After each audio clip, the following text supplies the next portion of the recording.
Los polos norte y sur de un imán son los puntos de concentración del campo magnético que lo rodea.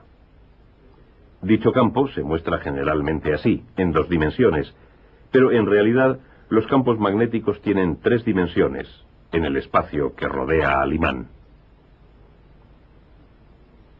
Como resultado de la interacción del campo que rodea al imán, se puede utilizar un imán para poner en movimiento a otro, atrayéndolo cuando los polos cercanos son opuestos, repeliéndolo cuando los polos cercanos son iguales.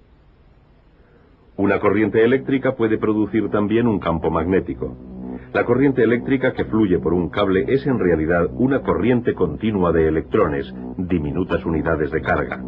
Esta corriente forma a su alrededor un campo magnético. Cuando la corriente deja de fluir, el campo se derrumba. Cuando empieza a fluir de nuevo, reaparece el campo magnético. Y 2 campos magnéticos interactuando pueden producir movimiento.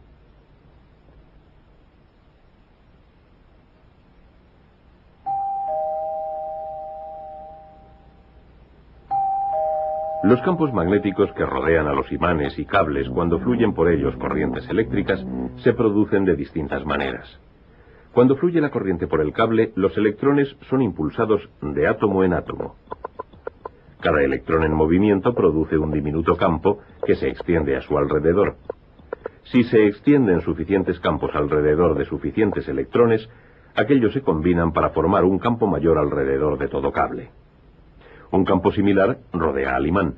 También es la consecuencia de las cargas en movimiento, aunque el imán no lleve corriente. Helo aquí. Generalmente, cuando los electrones se desplazan en el núcleo del átomo, los campos que crean tienden a moverse en todas direcciones y se anulan entre sí. Pero los átomos de ciertas sustancias magnéticas desprenden varios campos. Estos campos pueden combinarse para formar un campo mayor alrededor de todo el imán. Este campo es igual al que se produce en un cable cuando lleva corriente. Tiene un polo norte y un polo sur. Y cuando los campos magnéticos interactúan, desprenden fuerzas que producen movimiento. El campo magnético que se produce en un cable cuando lleva corriente se intensifica cuando el cable forma una espiral.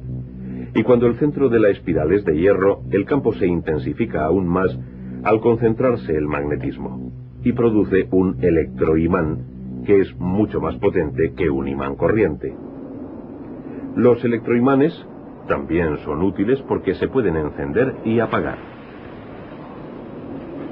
En los automóviles el motor se pone en marcha con una llave porque al girarla se completa el circuito y envía la corriente por el espiral. Su campo atraviesa el de un imán cercano y este se pone en movimiento cerrando el circuito que impulsa la puesta en marcha.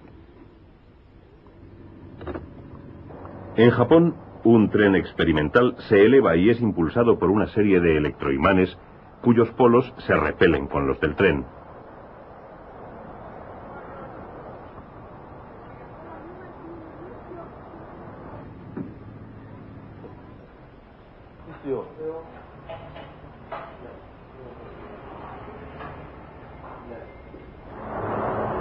La fuerza magnética eleva el tren por encima de la vía y lo mantiene centrado durante su recorrido.